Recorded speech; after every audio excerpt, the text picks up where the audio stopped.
दोस्तों इस वीडियो में हम क्लास 9 मैथ्स के एक्सरसाइज 6.2 का क्वेश्चन नंबर 1 करेंगे। इन फिगर दिस, तो इस फिगर में A B is parallel to C D and C D is parallel to E F, और यहाँ पर y और z के बीच एक रेशियो गिवन है, ये हमने x फाइंड करना है।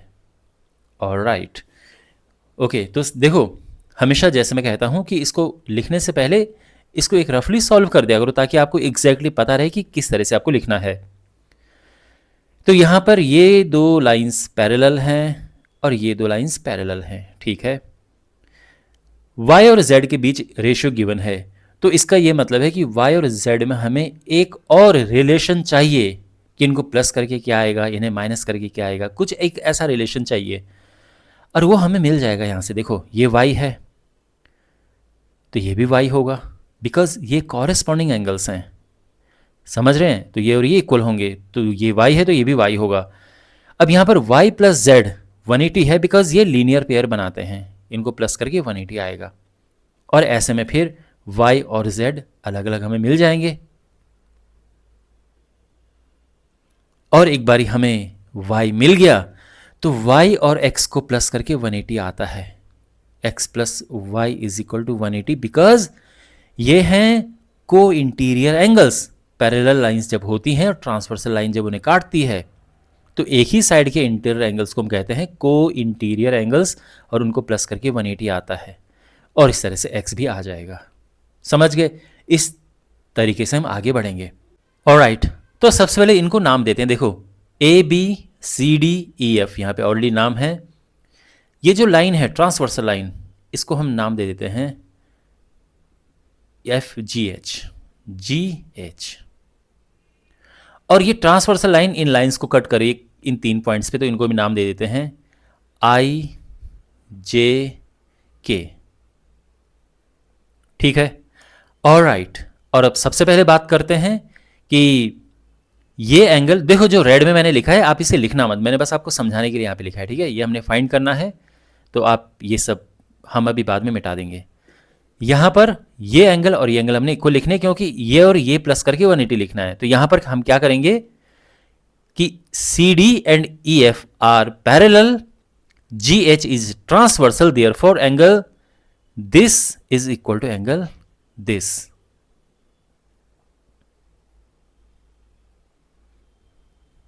तो since C D is parallel to E F and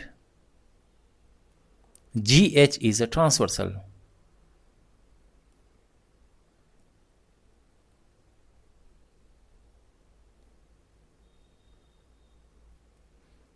therefore ये एंगल और ये एंगल इक्वल होंगे, यानी यहां पे एंगल JKE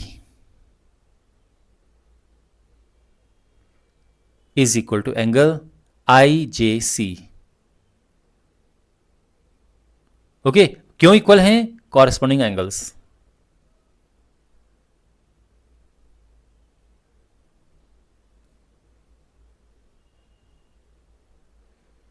तो देयरफॉर ये एंगल आ जाएगा क्या? एंगल JKE इज Y, ये Y आ जाएगा। अब इसमें फोकस करो यहां पर कि this angle plus this angle is 180 degrees, ये लीनियर पेयर हैं। तो यहां पर angle JKE plus angle JKF, ये 180 डिग्रीज है। क्यों? बिकॉज ये लीनियर पेयर है।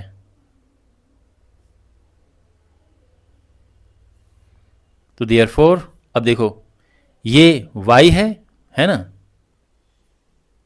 और ये z है, तो अब y प्लस z हमारे पास आ चुका है, y एंड z में हमें एक रिलेशन मिल चुका है। एंड y और z में एक रेशियो है, दैट इज 3:7, और ये गिवन है क्वेश्चन में। अब हमने करना क्या है? हमने y की वैल्यू फाइंड करनी है। तो यहाँ पे दो तरीके हैं वैल्यूज फाइंड करने के। या तो हम डायरेक्ट y कैसे निकलता है, ध्यान से देखो। हाँ, जो रेशियो में y वाला हिस्सा है वो ऊपर आता है और दोनों को प्लस करके नीचे लिख दो, और यहां पर जो भी इनको प्लस करके लिखा है वो यहां पर लिख दो।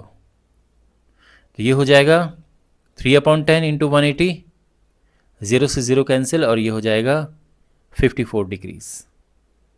ठीक है, और इस तरह से y निकल जाएगा। एक तो ये तरीका है।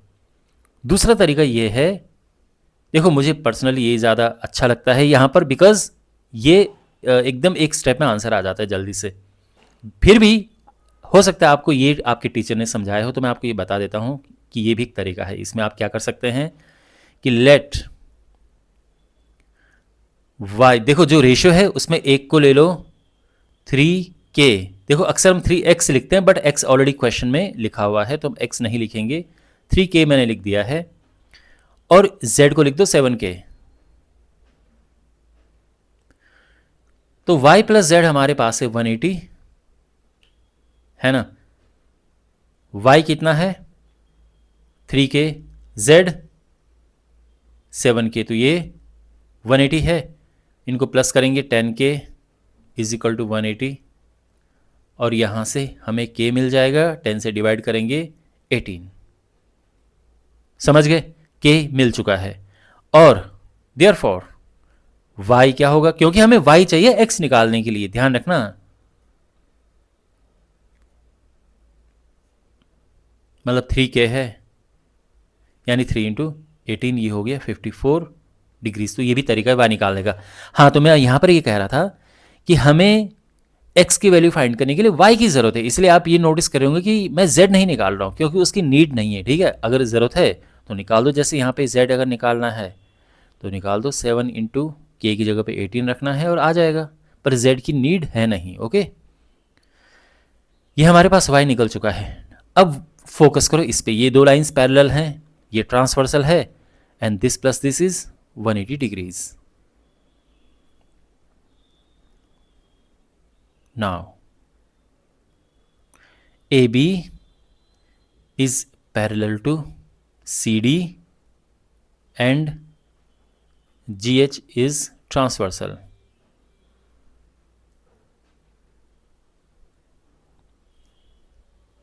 समझे, ये पैरेलल है और ये ट्रांसवर्सल है, तो क्या होगा, दिस प्लस दिस, यानी एंगल AIJ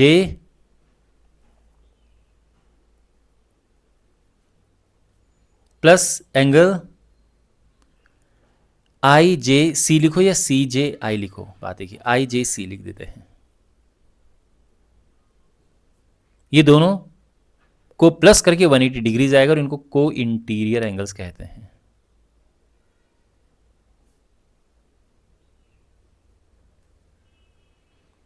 ठीक, तो this angle plus this angle is 180 degrees, and ये x और ये y है, तो लिख देते हैं कि x plus y is equal to 180 degrees. y हमारे पास 54 है, और इस तरह से हमें x मिल जाएगा 180 माइनस 54, और ये माइनस करके आएगा 126 डिग्रीज। यस, और ये हमारा आंसर है। ठीक है, तो आई होप आपको ये सोल्यूशन समझ आया होगा।